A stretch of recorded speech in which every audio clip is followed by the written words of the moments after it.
Kate, I'm going to start off by asking you about your route from primary school teaching into the fitness industry, because I also have a client who is actually on the verge of trying to do this at the moment. She's teaching primary school, and she loves training, she loves fitness. She's actually applying to do a course now at the moment, so she's trying to do that transition. So I suppose first question would be, what was the initial reasons for getting into primary school teaching, and then we'll talk about how that kind of transitioned into where you are now with your own online business and doing classes and very immersed in the fitness industry. Yeah, so I suppose this is probably like a long story, considering that I'm nearly 37 years old, so we're going way back to when I was in school. I suppose, when you're in school and everyone's like, what do you want to be when you grow up, and you kind of have to fill out the CEO form, and the family I came from was very much, you're going to college, you're filling out the CAO form, and you decide, like, you're getting a degree, you decide what you want to do. So I was like, I remember in transition year trying, like, it's funny, I wanted to be a dietitian, and it's interesting when I look back on that now, but I went and I did work experience, and I found it just really professional, and it was much more in like kind of the medical, I suppose what's the word, medical world, rather than the helping people in real time kind of world. And I just, did that scare you or put you off a little bit? It put me off, and then I did another few days then kind of in corporate, like I was with a dietitian who was doing corporate talks, and again it was all just, I was only 16 at the time, it was a bit overwhelming, and I was like, no, I don't actually think this is what I want to do. I want to be able to wear a hoodie and jeans. Like, this is, I remember that being a thought of mine. And then I did another week's work experience in my mum's school. And then I was like, and she always made it look easy. My mum was a primary school teacher for like 40 something years. And she was one of these people who was meant to be a primary school teacher.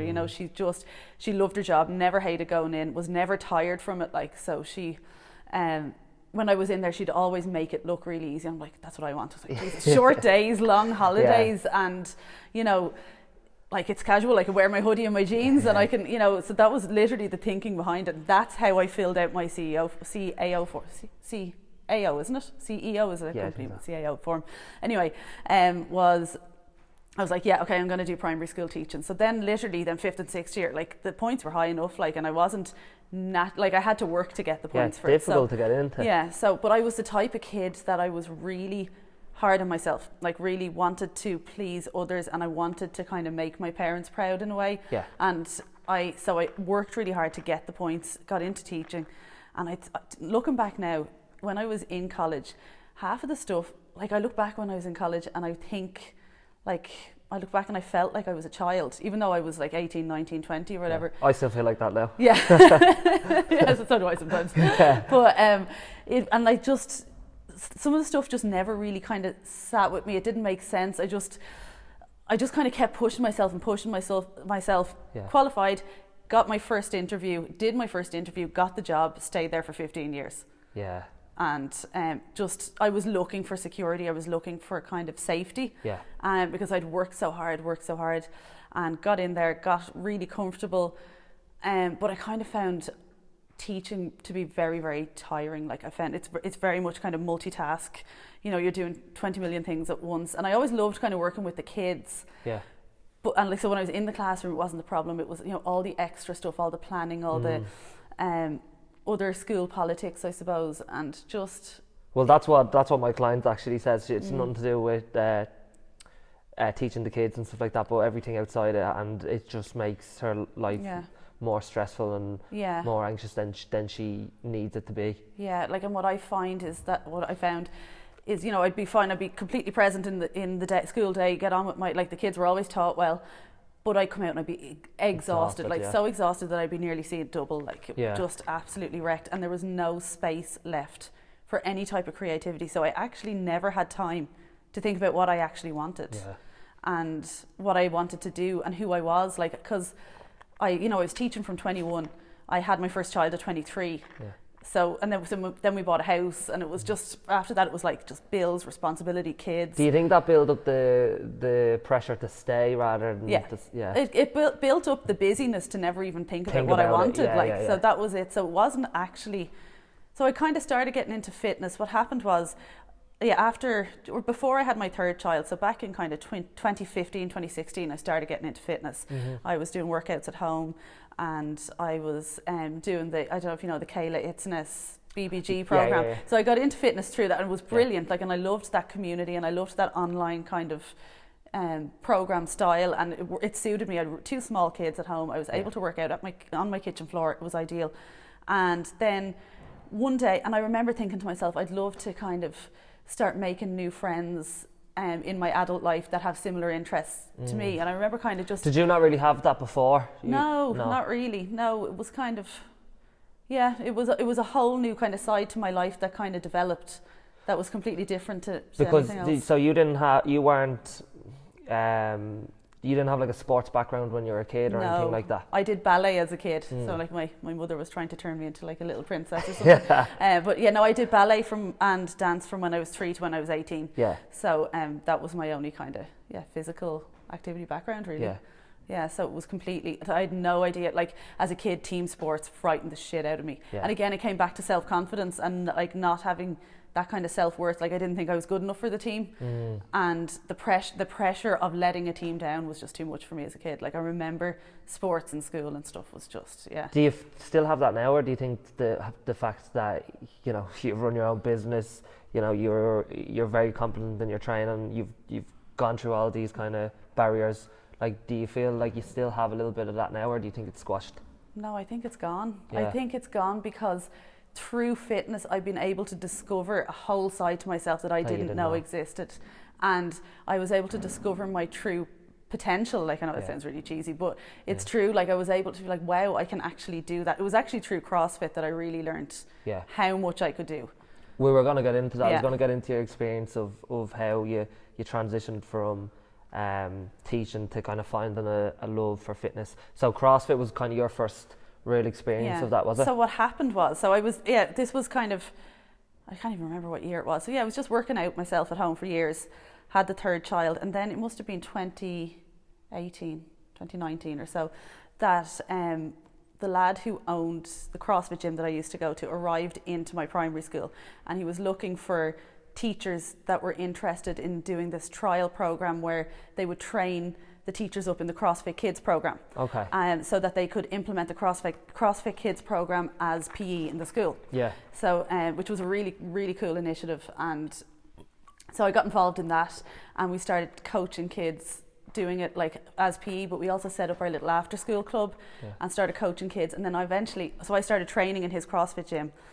And then I ended up teaching the kids classes there. Yeah. And kind of really enjoyed teaching kids, but I was like, I'd much prefer to do this with adults who actually want to be here, you know. So I kind of then, you know, he was great at the time, and he let me, after his classes in the evening, like from 8 until 9, he let me train a few friends and kind of get used to training adults and stuff like that. And at that time then I did my CrossFit level 1 course, and then I went on to the PT course and precision nutrition and all that. And were you doing all this at the same time as teaching as well? Yeah. And you had 2 or 3 kids there? Yeah, lockdown kind of came in the middle of that as well. Oh, okay. Yeah. So would you say that lockdown, would you say that was a benefit for you in a way, in terms of giving you the little push to... 100%, yeah. So it was when, in March 2020, what I was doing in March 2020 would have been, I had started training a few friends in the gym in the evening time. I was doing the kids' classes in the gym, and we had our little after school club, and I was teaching, and that was it. And then when lockdown hit, and like this was March up to the Easter holidays, and we were like, oh, it's only going to be a few weeks or whatever, so we didn't actually really have to do any work until after the Easter holidays. So I had all this time, just started training. My dad got really sick. He ended up in the hospital for about 5 weeks, like at the very start of lockdown. So I kind of threw myself into my training to keep busy, and I started just creating this. I started the precision nutrition course. Yes. So I got stuck into that and stuck into my training, and it all kind of, at that time then as well, I was reading a lot of kind of self-development books and stuff, and I had started doing a bit of journaling, and I kind of really just started getting to the bottom of what did I actually want for myself, and that's really where it all started, when I actually had that time to think. Yeah. Like that was the start of everything then. And by doing all that kind of self-development in terms of your physical training, in terms of kind of journaling and stuff like that, was that when you kind of had the realization that what you had been doing for the last 15 years isn't what you want to do? Or did you know that even before? I don't know, like it kind of happened gradually. Like it wasn't like suddenly I was like, right, I don't want to be a teacher at all anymore. It's like, oh, maybe there's a little side gig here. And then as the side gig, and then, you know, as I started coaching more, I realized, you know, as well how much energy that takes, and been like, is this what I want? And I'm like, I can't do both. Like, what do I want to do? So I kind of gradually started to be like, no, this is definitely what I want to do. Even though I'm working late nights or I'm up really early in the morning, I would much rather do that. Yeah, well, like, because I was just about to say, in terms of like being a busy mum of three, like the transition to the career that you've taken now makes it probably a lot more difficult for you in terms of the routine of being a school teacher is kind of set up for a mum. Yeah, it was easier during lockdown because the kids were at home with me at first. So, and then what happened was Dave, my husband Dave, he works in insurance, so he was in the office, so he was commuting to and from Dublin before COVID hit. Yeah. And then he's been working at home ever since. Like, so now, like, he has a little office up in the attic, and that's where he works. So it's handy now. Like, my oldest is 13, middle child is 10, and my baby is 5.5. So they're kind of getting to a nice age where, like, I can leave them there with Dave because he's there. And the older two help mind the smaller fella as well. So it kind of probably, it's really, really hard to get the balance right with the parenting, definitely. And I do hold a lot of mum guilt. That's probably, and I was going to get into that, that's probably something that a lot of mums suffer with, probably even on your program, in terms of mum guilt, and like to go to the gym and do that hour of exercise over stay at home. Yeah. Is that something that, like, is how do you coach that with your clients? I would say that it's just so important to have that little bit of time for you, because if you can't look after you or know who you are, you can't really look after them properly. And it's fine when they're small, and you know, it's very hard for women who have really small kids, and it's literally that caring stage. But I'm kind of getting to the stage where I have a 13-year-old and a 10-year-old, and it's like, it's important to show them how to live. Like, you know, before I got into fitness, I would have, you know, been drinking at home every weekend, Thursday to Sunday, you know, me and Dave would have a few cans, like bottles of wine or whatever, you know, and like, that's fine every now and again, but it was kind of, I was like, what type of lifestyle do I want to show my kids? So even when I feel guilty about going out to work, or, you know, if I'm kind of half ignoring them, I'm on my laptop or whatever, and I'm trying to manage it all, I'm like, no, I'm showing them what it is to work hard. I'm showing them that I can build a business while raising them and while doing everything, and that I show them. I love that my kids see a gym environment as being normal, not being a scary place, because it was a scary place for me.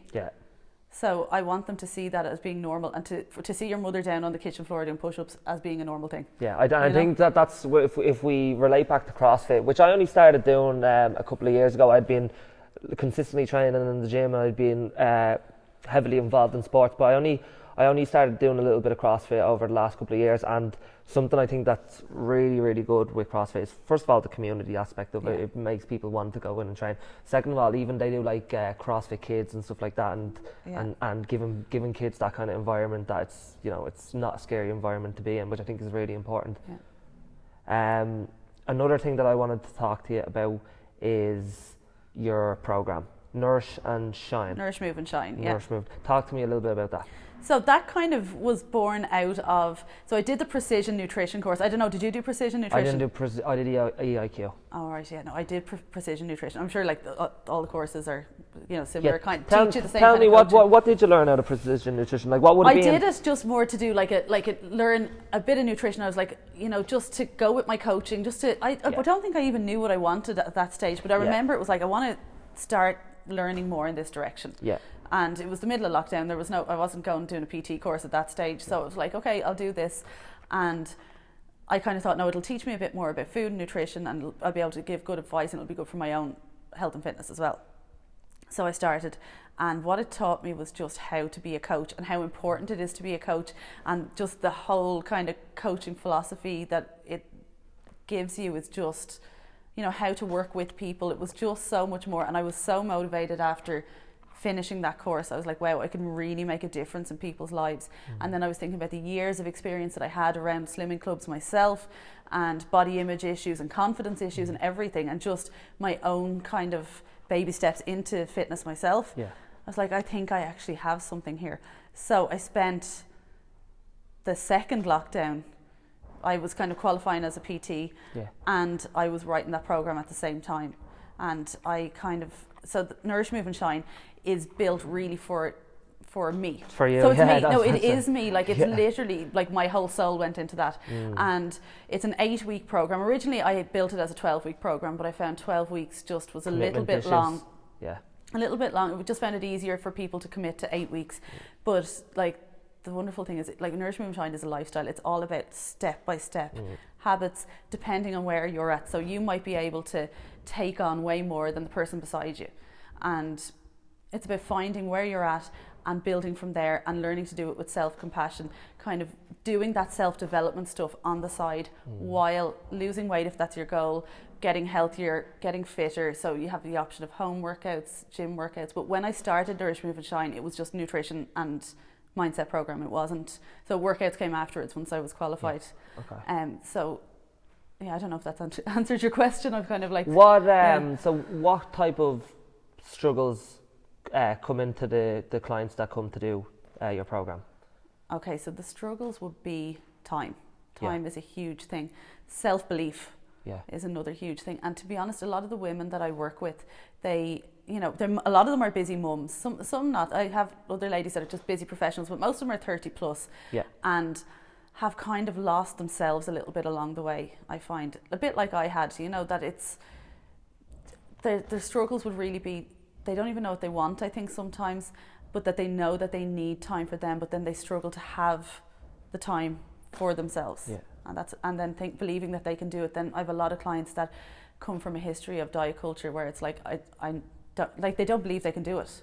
They don't believe that they can make long-term changes. Why is that? Is it because that they've tried it before and they failed, or it's just that's it. It's just repetitive failure. Failure? It's not actually failure, but what they see as failure. Yes. So what is the coaching strategy of that? Is to show them that it isn't failure. It's just another kind of lesson that they've learned along the way. There's no such thing as failure, Carl. No such thing. Everything is a learning opportunity, and they always slag me because they're like, it's the teacher in me. I'm like, but there is. You can learn something from everything. So no one who's successful at anything has got there by just winning all the time. Like that's not how it works. And we need to learn to have a little bit of self-belief that, okay, when we failed, like, okay, what did I do here? What can I learn from it? And what can I try differently next time? But what I think most women do, where a lot of the self-sabotage comes in, is they quit because they're like, I'm a failure. It's not I failed, this failed. I'm a failure, and they give up. And they feel more hopeless than they ever did. Did that happen to you on your kind of journey or route to being where you're at now?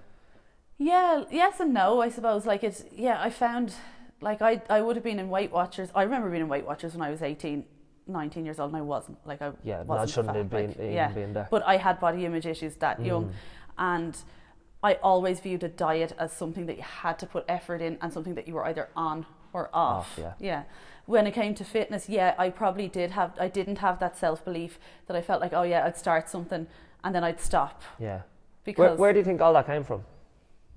Just not having the belief in myself that I could do it. I suppose not seeing myself as the person. I think it all comes down to identity. And I think I hadn't even created my identity yet, because I was so young, kind of jumping straight into teaching, jumping straight into parenthood. I had created this identity as a teacher and as a mum. So like I am a mum, but I never questioned whether that identity was actually what my identity should have been, or what felt right.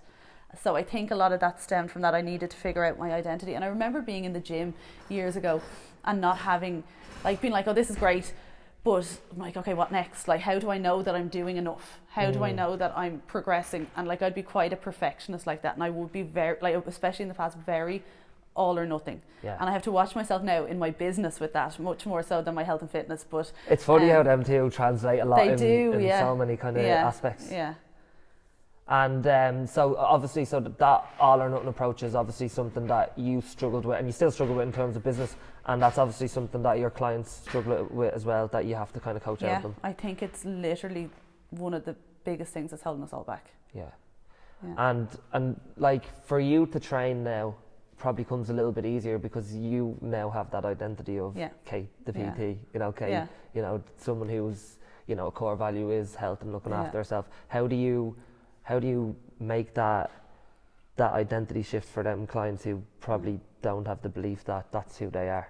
Baby steps. It's literally starting where you are. I have this continuum of a healthy lifestyle that I kind of have developed for my clients with all of the habits that you technically, in an ideal world, need to have to live a healthy lifestyle.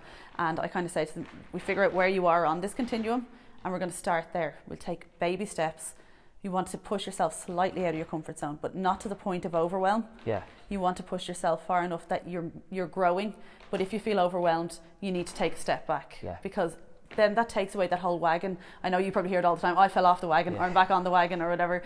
And I'm like, there is no wagon, there's only this continuum now. So even if the worst thing in the world happened, you'll never need to fall off this, because this is your lifestyle. So like it's, and the very start of the continuum will be sleep, you know, getting enough sleep.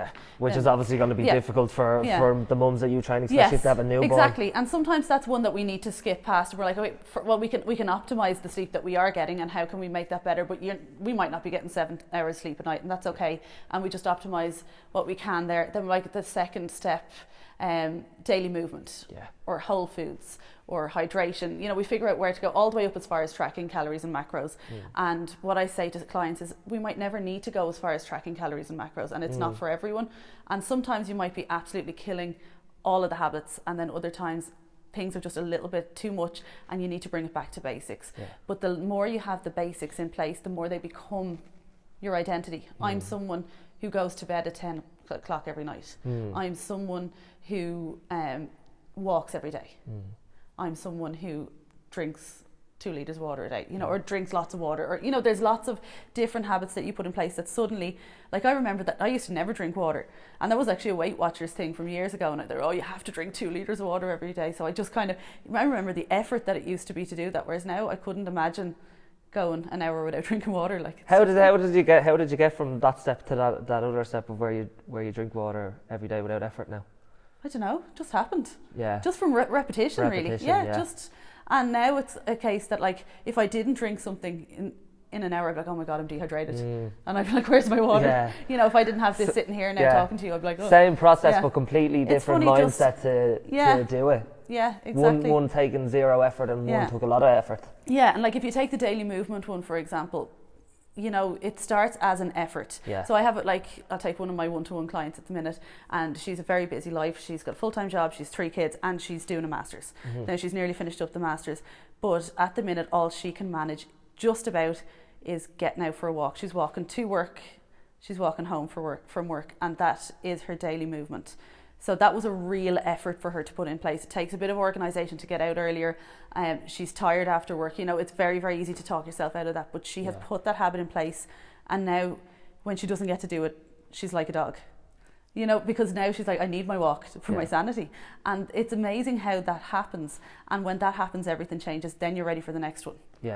And I suppose that's exactly what it is. It's progress as well. And probably what has confirmed your identity of someone who trains and looks after themselves is baby steps over time of you even seeing progress, like getting in and doing a CrossFit class, you know, doing lifts that you never did before, then progressing in them lifts. Like starting on my kitchen floor with, like, I remember Layla, my daughter, she's 10 now, but when she was like a baby and she'd be crawling all over me, and I'd be, you know, doing workouts on the kitchen floor, and that was right for me then, and I needed to, and I established that identity as a mum who was at home with her kids and working out on her kitchen floor. And then I established that identity, that's what I enjoyed doing, that I was into fitness. But if I had stepped into a gym and was given, you know, a 4-day split, upper lower body split, it would have been too much. And I wouldn't have had the confidence to do that at that stage. So and then when I went to CrossFit, what I found great that I learned in CrossFit that I needed before going into a commercial gym again, I think, was how important it was to just exercise for your health, first of all, not for how you look, and to be really proud of what you can do and not how you look. Is that something that's at the forefront of your program as well? Yeah, very much so. That it's really, really important that it's what you're trying to be a little bit stronger, a little bit healthier than you were yesterday. You're not comparing yourself to anyone else, and being really proud. And it's amazing how women forget how far they've come. Like, you know, it's so easy to forget. So just being proud of where you're at, and it shouldn't be about what you look like. And I know people will sign up to a program. There's nothing wrong with wanting to look good. Well, that's what I was about to. That was It's the a thing nice I was side going to say effect. to you. I was like, the shiny object that draws them in is probably, oh, I want to lose weight, and then you have to turn that. But what they learn along the way is it's so much more than that. It literally, like, it can change your life. Yeah. Because if you can push yourself in workouts or, you know, whatever it is, your lifestyle changes that you're making, you're like, what else can I do? Yeah. And you're like, well, I actually can do that. Like, and I do kind of boot camp style classes 3 times a week. Yeah. And like, we've built a lovely community of like, and everyone, most of them are mammies that are just, you know, I've got a free hour, we're all together. Yeah. And like, they're making friends in there, and it's a really safe environment to have the crack, but to work hard. And like, I've women there who, you know, a few weeks ago weren't able to hold a plank, and now they're like, I can hold it for 40 seconds. And I'm like, you see, you can do it. And you literally can't put a price on that. And that's also because like, you're building the community there of somewhere that they're going to obviously de-stress for the hour away from their busy lives, and also, you know, like, because they feel comfortable, they keep going back, and because they keep going back, then they start to see progress. Another thing that I wanted to touch on there is you spoke about community aspect. Now, I was listening to one of your podcasts, and I thought it was a really interesting point, and what I loved about it was the balanced view that you took. So you touched on slimming clubs there, and you know, I would have been, you know, a couple of years ago of the opinion like, no, slimming clubs are bad, can't do that, blah blah blah blah blah. And obviously since then I've quite settled down. I was like, okay, I think, and if you can take this with any diet, all right, you can look at keto or carnivore or low carb and stuff like that. Like, there's pros and cons to everything, and one thing you spoke about is, okay, the slimming worlds that they, you know, probably weren't doing this and this right, but one thing that they did really well was have a good community aspect. And that you've brought you've taken the things that were good out of that and put it into your own program, and the things that weren't so good kind of dropped them. I think my opinion, I suppose, probably as a new enough personal trainer, and as someone who has kind of come from that slimming club background, and, you know, has literally been through all of it myself. I remember when this whole thing started, where you'd see personal trainers online making fun of slimming clubs and making fun of people who go to slimming clubs, and it made me feel really embarrassed inside. Like, I was which like, isn't the approach that you actually want to take with them. Like, I remember thinking, oh, was I stupid for going to a slimming club? And I'm like, hold on a second, I lost 3.5 stone in a slimming club. Now, there are lots of cons to slimming clubs as well, and I'm not saying that, but I think that what a lot of personal trainers didn't realise they were doing was they were shaming people. And I think they were making people feel embarrassed, making people feel not worthy or good enough to work with a personal trainer, and were probably losing clients themselves because the people would have been too intimidated to approach the personal trainer about it. So that was my first thought on that. Now, like I said, I think people's opinions are changing. I also found it really interesting that a lot of the people who were giving out about slimming clubs had never probably stepped foot in a slimming club meeting. And what is really special about them, and why people still go to the likes of Slimming World, is it is the community. It's the other women, and that is exactly what I'm trying to create with my Nourish, Move and Shine program, with my classes even, is just a community of women, because women need each other. It, like, you know, life is tough at this stage with small kids, and you're trying to climb the ladder of your careers and literally just make a life for yourself, but also still have a bit of you left. And the community is so important. And then the problem is, how do we take that community and give proper education and productive ways to achieve your goals, rather than keeping you hooked in this giant industry? Well, that's the balance. When I was listening to you talk about it, I was like, that's a really good balanced way of looking at it. It's where, okay, you've took community aspect, which is going to be really important, because it's what they need. They need to come in and feel good and have other people that they can bounce off, but then they also need, you know, knowledge, and that knowledge applied in the right way. And that's obviously where your precision nutrition course came in, and then your background with CrossFit and stuff like that, and you're putting all that into kind of the one program for them to kind of get what they need out of it. Exactly, and to try and change that mindset that the scales, like, people are addicted to the scales. And I put up a thing on my stories recently asking a few questions about what people thought, like, and I was overwhelmed by the comments I got in about people's negative relationship with the scales. Like, how does weighing yourself make you feel? And like the words like, you know, dread, horrible about myself, all this stuff coming in, and like it was quite like I knew these things, Yeah. but it was overwhelming. I got about 50 something messages in of that kind of narrative of how bad, and that's slimming clubs. So I have women that I'm working with, and I'm sure you do too, that will have made fantastic physical progress. Oh, it's only £2. Like, you know, in 4 weeks, like I would only do measurements with them every 4 weeks, because I think that's really important to get away from that weekly, and focusing more on how you feel. And then we do measurements, photos, and weight if they want. Now, weight doesn't have to be done. Yeah, it depends on the person. Depends on the person, but a lot of people, you know, it's a deal breaker. They want to track their weight. So we do weight, and if their weight isn't down, like that, but like, you know, I'm 15 stone, I should have lost more than that. Says who? You know, and that comes from the slimming clubs, of standing up on the scales, and Sharon telling you, just diet culture in general, isn't it? Standing on the scales and just being like, you're up half a pound. Why do you think that happened this week? Like, you know, you might have just needed to go to the fucking toilet, like, you know. When did, I presume that's something that you obviously probably struggled with when you were younger as well. When did that kind of mind shift take place from, you know, moving away from basing your self-worth on the scales to actually feeling, you know what, I feel stronger, I feel more energetic, I'm enjoying exercise, I feel healthy? When did that, was that a slow progression over time, or was there certain steps that you took in order to kind of to change that mindset for yourself? That was CrossFit, probably. Yeah, it was. You know what I like about CrossFit as well, actually, they don't have any mirrors usually on the, and like that's really good from a body image standpoint. Yeah, and it became like I became obsessed with I want to get strong enough to do a pull-up.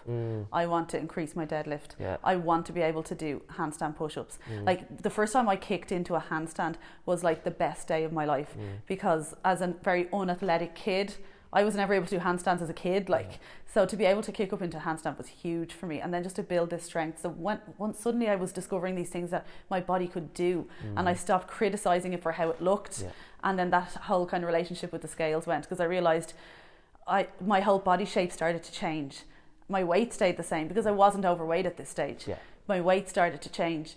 My weight stayed the same, but my body started to change. Yeah, I think that's really important, that like focusing on training performance goals with your clients when they come in. And that was one thing that stood out to me in terms of a CrossFit gym. Whereas like you go to a bodybuilder gym, and like bodybuilders are notorious for, you know, having body dysmorphia, and like half of their session is based on posing in front of a mirror and constantly looking at their body and judging it and critiquing it. Whereas that's another really good thing I like about CrossFit is the fact that no mirrors in the gym. I think that's I think it really helps in terms of improving body image, that you're just going to focus on how your body moves, not what it looks like. And I think one thing that took me a long time to understand as well, that just because someone looks fit and healthy doesn't mean they are fit and healthy. There's a huge difference between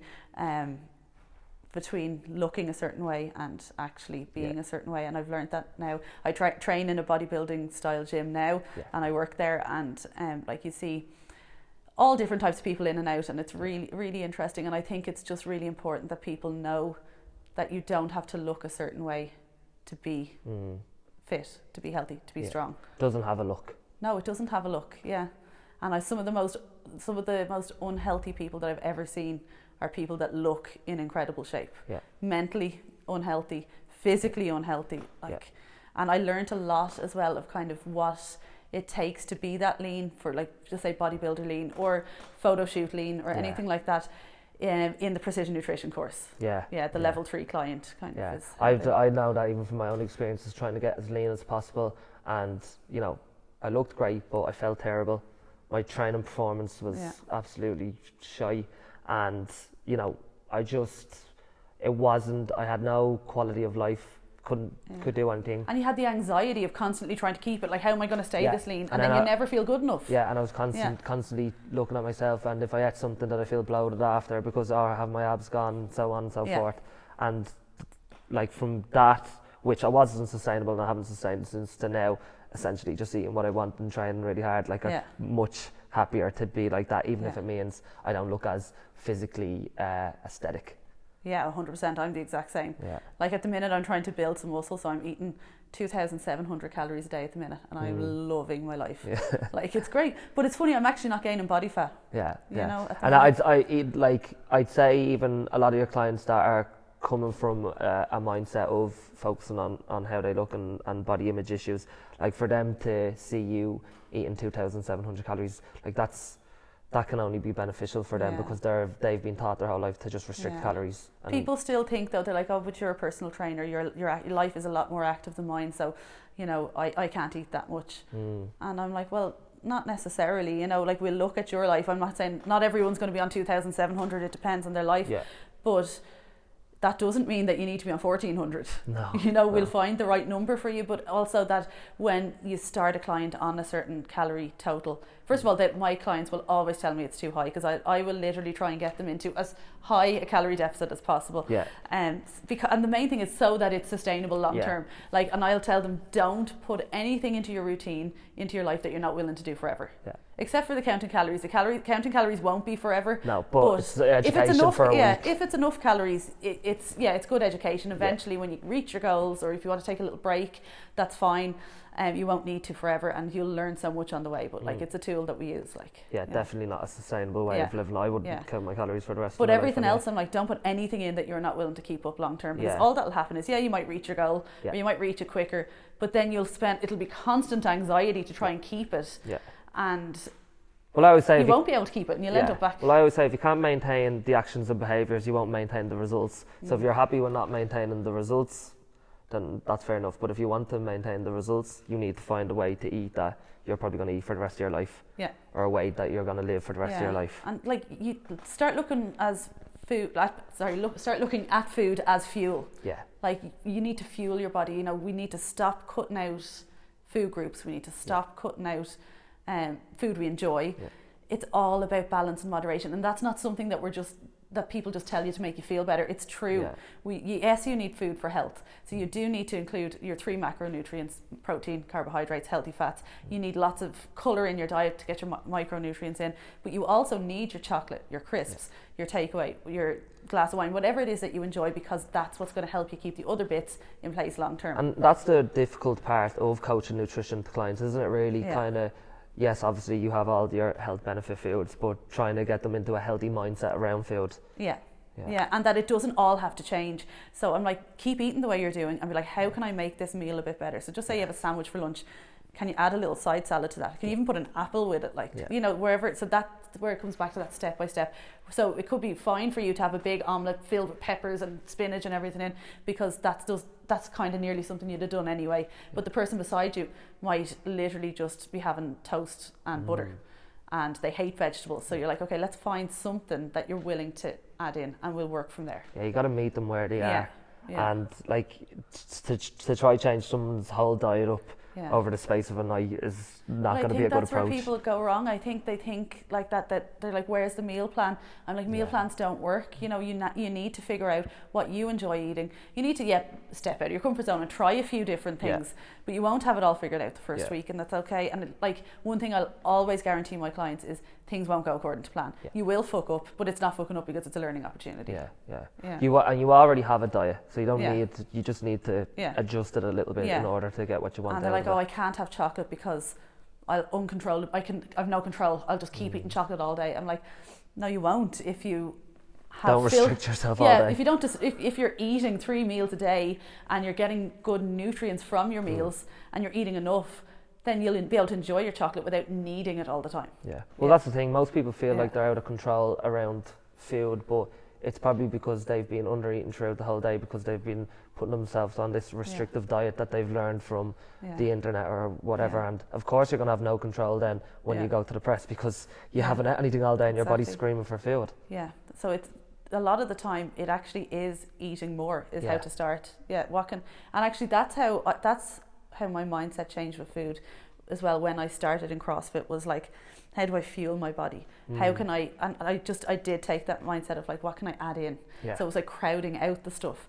I remember actually the CrossFit gym during one of the lockdowns did that 800-gram challenge. Have you ever heard of that? With your one, Optimize Me Nutrition. I haven't done it now, but we did it. But where you had to, basically it's that you have to eat 800 grams of fruit and vegetables every day. You can eat anything else you want, but you have to get 800 grams in. Yeah. And we were all doing it, like, and we had a WhatsApp group and everything, and like the crack we had, like the stuff people were trying to eat to fill it, like, and it was fun, but it really changed my mindset of. And like I didn't have as much room to be like snacking on a chocolate bar at 11 o'clock and a few biscuits here, because I was like, oh shit, no, I have to get more fucking vegetables into me. Like, so I'm like here, like making myself some homemade chips, and they'd be like, oh, you can't just have potatoes, you need. So then I'm like, right, what else can I do? And you're getting creative, and it was fun. Yeah, you're automatically if you're pushing stuff into your life, you're automatically pushing stuff out as a byproduct. You can't fit everything in. You've only 24 hours in the day. Like you've only so much, and like believe it or not, like people might think they're bottomless pits, but there is only so much you can eat every day. So when you start adding things in, things will get pushed out a little bit. And especially the type of food that you're having as well, which is going to be full of food volume, going to keep you stuffed. Okay, perfect. Kate. Last question that I'm going to ask you before we wrap up. So, if Kate from maybe 10 years ago came looking for your help in terms of getting in shape, you know, living a healthier, active lifestyle, what advice would you give to her? Oh, that's a difficult one. Okay. I suppose first of all I'd tell her that she can do it, that, you know, that self-belief was going to be the most important thing, to learn to believe in herself.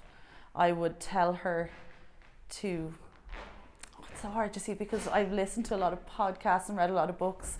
I'd say start journaling, start giving yourself the time, and stop being so hard on yourself. Stop thinking that everything needs to be 100% right all the time. It's not all or nothing.